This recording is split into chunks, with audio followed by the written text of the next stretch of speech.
Where do I start?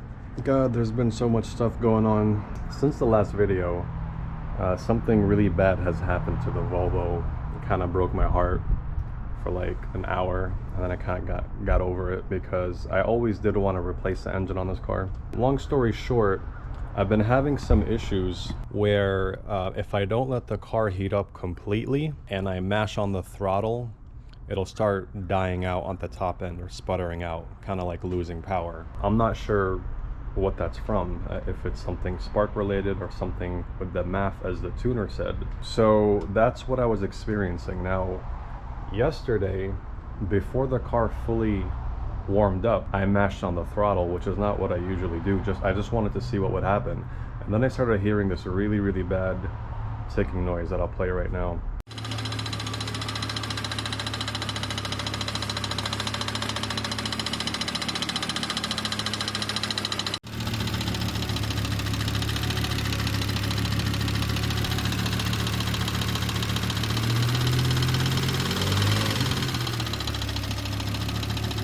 So I'm not sure if I had just driven the way I usually do, warm up the car completely, drive it around for a little bit before I start mashing on it, if this problem would have ever surfaced, or if it was going to happen regardless. It was just a matter of time. I don't know. Who knows? God knows. The weird thing is, I was told it could be rod knock, bearing knock. I was told it's something in the valve train, something with the lifter tick, etc., etc. It sounds pretty bad, as you heard. But the weird thing is, I was already looking up different engines for this car to add a larger turbo, because that's the plan. We got to beat Adam and his Camaro, this piece of crap Camaro. So the weird thing is, yesterday when I came home at night, I decided to mash on the throttle, and sure enough, it went into boost normally, and it pulled normally, and it hit 20, 21, 22 psi like it should. And so I got really, really confused, and then the noise kind of like died down a little bit, and so it doesn't sound anywhere near as bad as it was, which is really what's confusing me. So anyway, long story short, today what I'm gonna do is just check the wiring for the MAF and look at that, make sure everything's okay, maybe spray it, clean it a little bit.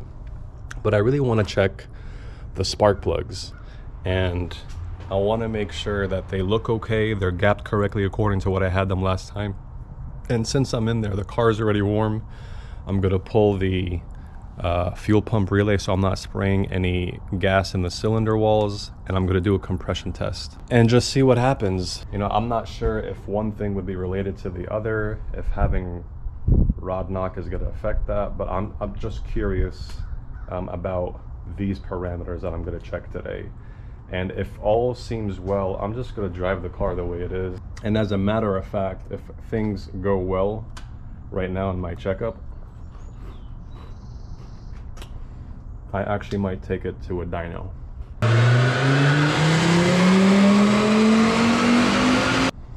Even though the engine's pretty suspect, but who knows. So yeah, we'll see. By the way, this is pretty good. Harvest Snaps. Sponsor us.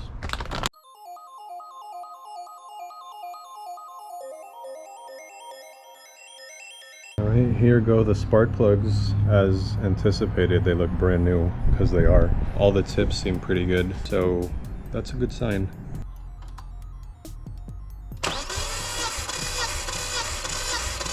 Hey, that looks awesome. That looks really good.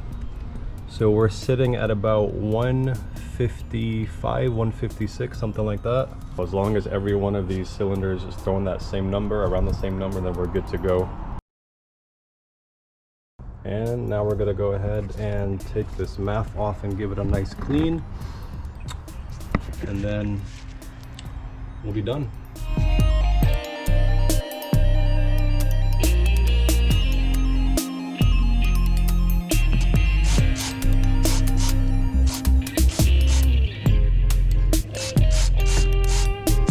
Now, while I set that MAF aside to go ahead and to dry off, give it about half an hour or so just to make sure it's all done, I went ahead and I took off my air filter, as you already saw. Now, I had to get one of these because the stock air box, which is actually really good in these cars, wasn't going to fit anymore. It's just giving me fitment problems, so I had to get one of these 3-inch K&N air filters to fit. Problem is with these MAFs on these cars, the oil from these K&N filters over time eventually gets baked onto the MAF and messes it up.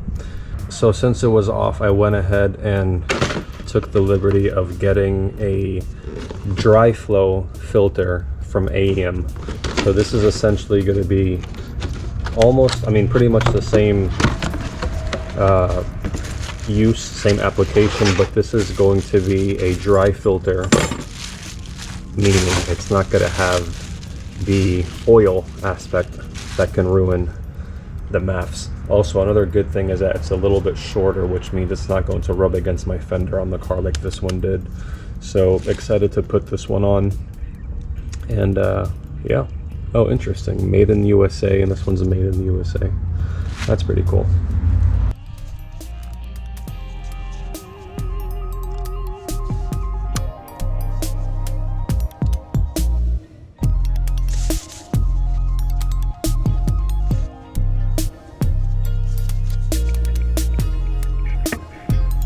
Now I have it touching over here.